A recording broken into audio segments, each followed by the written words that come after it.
When I was young, my family lived overseas. I lived in Indonesia for a few years, and my mother, she didn't have the money to send me where all the American kids went to school, but she thought it was important for me to keep up with American education, so she decided to teach me extra lessons herself, Monday through Friday. But because she had to go to work, the only time she could do it was at 4:30 in the morning. But whenever I complained, my mother would just give me one of those looks, and she'd say, "This is no picnic for me either, Buster." So, I know that some of you are still adjusting to being back at school, but I'm here today because I have something important to discuss with you. My father left my family when I was 2 years old, and I was raised by a single mom who had to work and who struggled at times to pay the bills and wasn't always able to give us the things that other kids had. There were times when I miss having a father in my life. There were times when I was lonely and I felt like I didn't fit in. So I wasn't always as focused as I should have been on school, and I did some things that I'm not proud of, and I got in more trouble than I should have. And my life could have easily taken a turn for the worst. But I was lucky. I got a lot of second chances, and I have the opportunity to go to college and law school and follow my dreams. My wife, our First Lady, Michelle Obama, she has a similar story. Neither of her parents had gone to college, and they didn't have a lot of money, but they worked hard, and she worked hard so that she could go to the best schools in this country. Some of you might not have those advantages. Maybe you don't have adults in your life who give you the support that you need. Maybe someone in your family has lost their job and there's not enough money to go around. Maybe you live in a neighborhood where you don't feel safe, or have friends are pressuring you to do things you know aren't right. Maybe you could be a great writer. Maybe even good enough to write a book, articles in a newspaper, but you might not know it until you write that English paper, that English class paper that's assigned to you. Maybe you could be an innovator or an inventor, maybe even good enough to come up with the next iPhone, or the new medicine or vaccine, but you might not know it until you do your project for your science class. Maybe you could be a mayor or a senator, or a Supreme Court justice, but you might not know that until you join student government or the debate team. And no matter what you want to do with your life, I guarantee that you'll need an education to do it. You want to be a doctor or a teacher or a police officer. You want to be a nurse or an architect, a lawyer or a member of our military. You're going to need a good education for every single one of those careers. You cannot drop out of school and just drop into a good job. You got to train for it and work for it and learn for it. And this isn't just important for your own life and your own future. What you make of your education will decide nothing less than the future of this country. The future of America depends on you. What you're learning in school today will determine whether we, as a nation, can meet our greatest challenges in the future.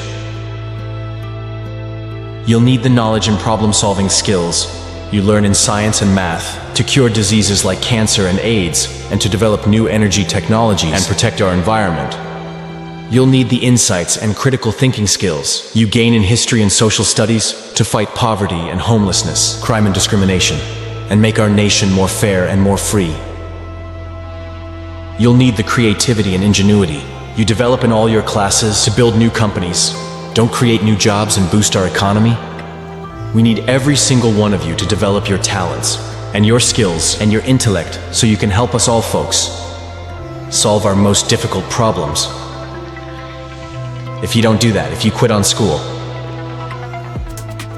you're not just quitting on yourself, you're quitting on your country.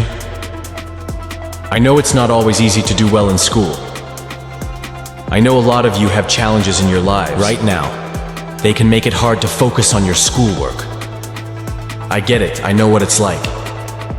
But at the end of the day, the circumstances of your life, what you look like, where you come from, how much money you have, what you've got going on at home, none of that is an excuse for neglecting your homework or having a bad attitude in school.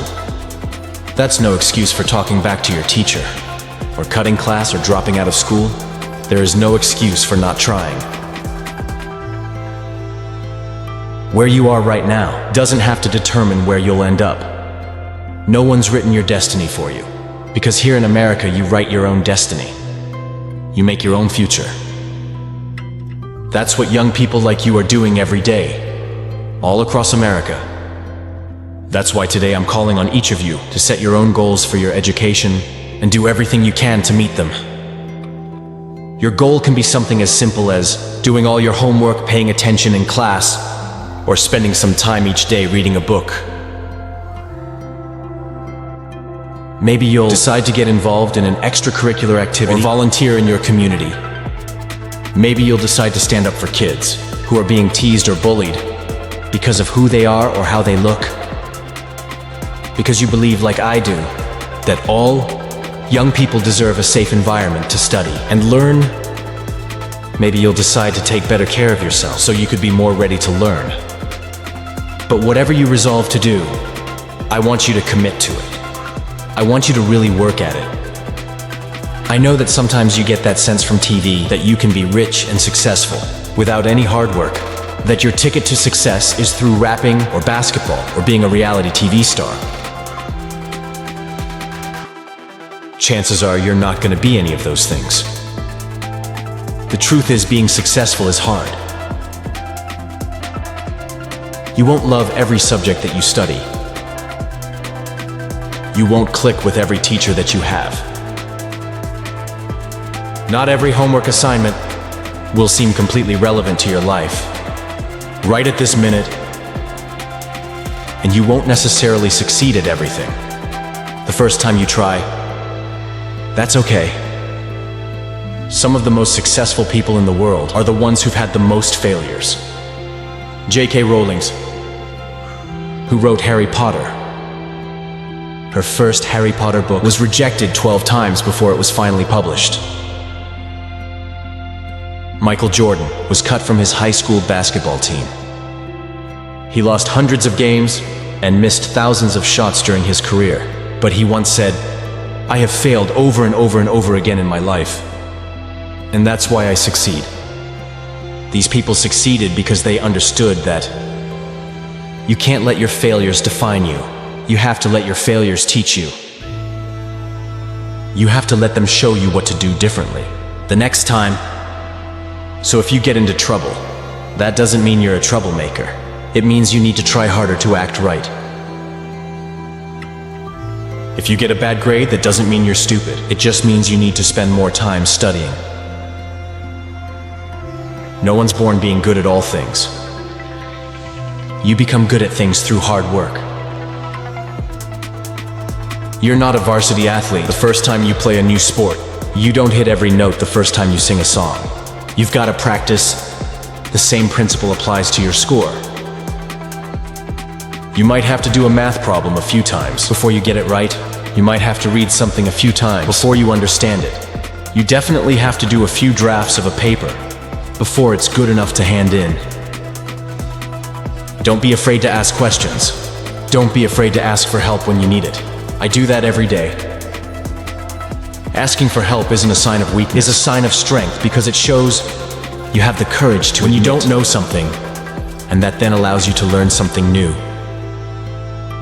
So find an adult that you trust, a parent, a grandparent, or a teacher, a coach or a counselor, and ask them to help you stay on track, to meet your goals.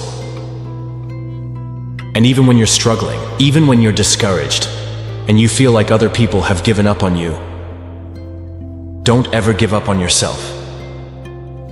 Because when you give up on yourself, you give up on your country. The story of America isn't about people who quit when things got tough. It's about people who kept going, who tried harder, who loved their country too much to do anything less than their best. The story of students who sat where you sit 250 years ago and went on to wage a revolution. And they founded this nation, young people. Students who sat where you sit 75 years ago, who overcame a depression and won a world war, who fought for civil rights and put a man on the moon. Students who sat where you sit 20 years ago, who founded Google and Twitter and Facebook, and changed the way we communicate with each other. So today I want to ask all of you, what's your contribution going to be? What problems are you going to solve? What discoveries will you make? What will a president who comes here in 20 or 50 or 100 years say about what all of you did for this country? Now your families, your teachers and I are doing everything we can to make sure you have the education. You need to answer these questions. I'm working hard to fix up your classrooms and get you the books and the equipment, the computers you need to learn. But you've got to do your part too. So I expect all of you to get serious this year. I expect you to put your best effort in everything you do. I expect great things from each of you. So don't let us down.